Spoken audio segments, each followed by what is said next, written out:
ሰላም ሰላም ወገኑ እንደምን ሰነበታችሁ? ደህና ናችሁ ወይ? የወንጀልን ጉዳይ ዛሬም እንቀጥላለን። ሰፋ አድርገን ነው የምንሄድበት። ወንጀል የኢትዮጵያ ማህበረሰብ ዋነኛ ችግር ነው። የማንኛውም ማህበረሰብ ከፍተኛ ችግር ነው። ግን በተለይ የኢትዮጵያ የኛው ማህበረሰብ ቋሚ ችግር እንደሆነ ቀጥሏል። በተለይ በአሁኑ ጊዜ አ፣ በከፋ መልክ ከባባድ ወንጀሎች የሚፈጸሙበት ጊዜ ነው። ስለዚህ የወንጀልን ጉዳይ ለዛሬም ሆነ ለወደፊት በደንብ መነጋገርና መፍትሄው ላይ ሀሳብ መለዋወጥ ጥሩ ነው ብዬ አስባለሁ። ዛሬ ካለፈው የቀጠለ የባዮሎጂ ወንጀል በባዮሎጂ ወይም በዘር ይተላለፋሉ ወይ የሚለውን ጥያቄ እንመልሳለን። ባለፈው እንዳነሳሁላችሁ የመጀመሪያው ቲዮሪ ክላሲካል ስኩል ኦፍ ክሪሚኖሎጂ ወይም የመጀመሪያው ጥንታዊ ስለ ወንጀል የቀረበው ሀሳብ ወንጀል መንፈሳዊ ነገር የሰፈረባቸው ሰዎች የሚፈጽሙት የኃጢአት ድርጊት ሳይሆን ሆን ብለው ስሌት አስልተው ለጥቅማቸው የሚፈጽሙት ወንጀል ነው። ራሽናል የሆነ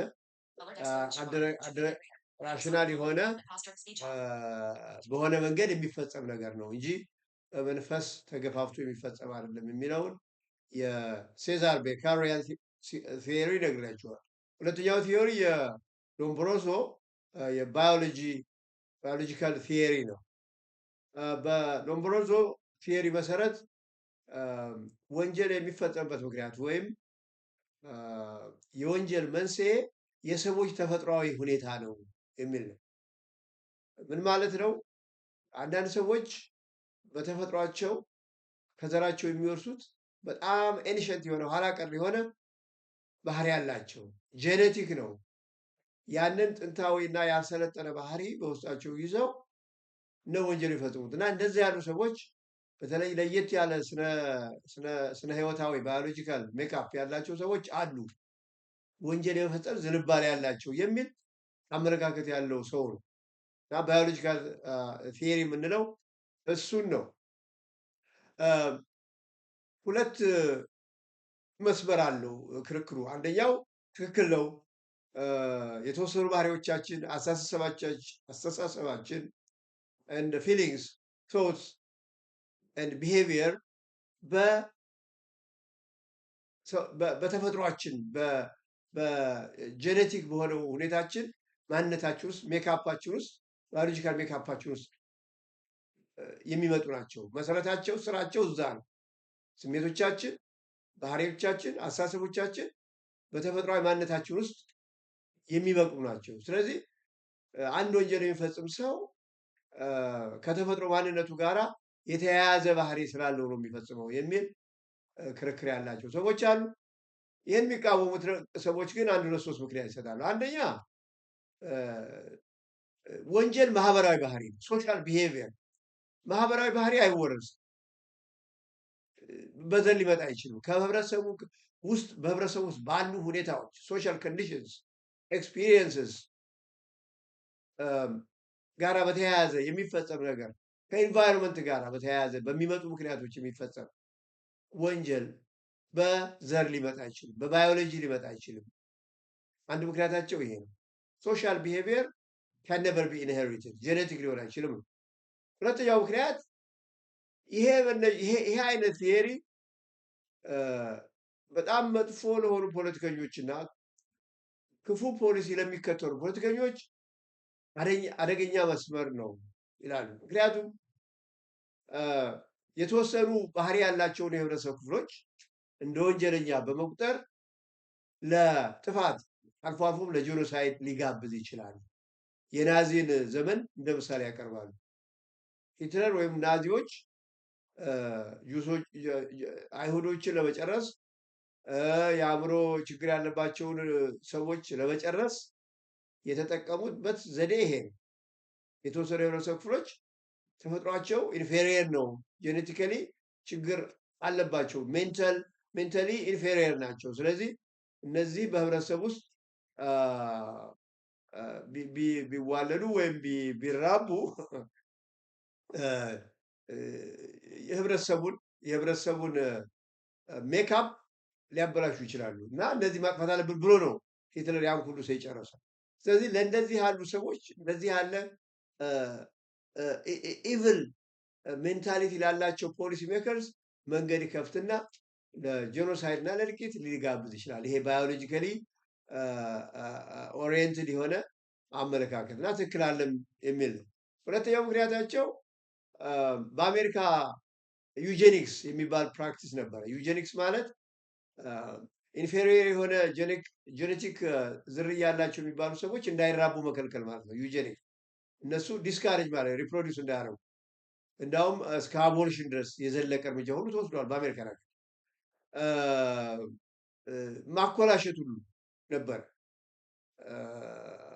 ሜንታሊ ቻሌንጅ ሊሆኑ የአእምሮ ችግር ያለባቸውን ሰዎች እንዳያገቡ እንዳይዋለዱ ማኮላሸት እንደ ከብት እንደ በሬ ተደርጓል አሜሪካ ነገር። በምን ምክንያት? ይሄው የተወሰነ ባህሪ ያላቸው ሰዎች ወንጀል የመፍጠር ዝንባሌ ያላቸው፣ ስለዚህ አግሬሽን ስላለ በባህሪያቸው አግሬሲቭ ስለሆኑ እነሱን እንዳይራቡ መከልከል አለብን በሚል አደገኛ የሆነ ፖሊሲ። ስለዚህ ለእንዲህ ያለ የጥፋት መንገድ አቅጣጫ ማሳየት ነው። ይሄ በባዮሎጂ በተወሰነ ባዮሎጂካል ሜካፕ ያላቸው ሰዎች የወንጀል ዝንባሌ ያላቸው የሚል ክርክር ማቅረብ ከመሰረቱ ስህተት ነው። ከዛም ቀጥሎ ደግሞ ውጤቱ አደገኛ ነው። በተለይ በተለያየ ምክንያት የተከፋፈሉ ማህበረሰቦች ባሉበት ሀገር አንደኛውን ግሩፕ የወንጀል ፈጻሚ አድርጎ ካቴጎራይዝ የማድረግ አካሄድ ፍጅት እንዲመጣ ያደርጋል በሚል ምክንያት ይቃወሙታል። ስለዚህ ይሄ ባዮሎጂካል ቲዮሪ በአሁኑ ጊዜ ብዙም ተቀባይነት የለውም። በዘመናዊ የወንጀል ንድፈ ሀሳብ ወይም አመለካከት ብዙ ተቀባይነት የለውም። ነገር ግን ሶስተኛ መንገድ አለ። ያ መንገድ ምንድን ነው? ባዮሎጂ ሙሉ በሙሉ ማስወገድ አይቻልም። ምክንያቱም አንዳንድ ባህሪያት ከተፈጥሯችን ከማንነታችን ጋር የተያዙ ስለሆነ ወንጀልም የወንጀለኝነትን ባህሪ ሊኖርብን ይችላል። ግን ብቻውን የወንጀል ምክንያት ተደርጎ ሊወሰድ አይችልም።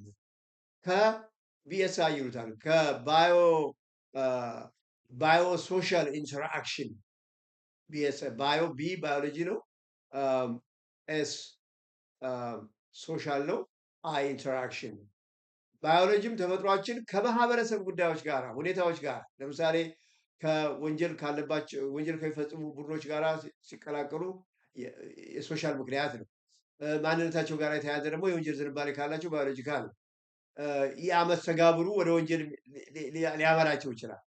የተፈጥሮ የግል ማንነቱ ከማህበረሰብ ሁኔታ ጋር ተቀላቅሎ የወንጀለኝነት ዝንባሌ ይኖረውና ወንጀል ሊፈጽም ይችላል በሚል ባዮ ሶሻል ኢንተራክሽን ለወንጀል መፈጸም ምክንያት ይሆናል የሚል የሶስተኛ ወገን ወይ ሶስተኛ ግሩፕ ወይ ሶስተኛ ቪው እንዳለ መጠቆም ያስፈልጋል ማለት ነው። እንግዲህ ባዮሎጂካል ቲዮሪ ሁለተኛው። ሶስተኛው ባለፈው እንዳነሳሁላችሁ ሶሲዮሎጂካል ቲዮሪ።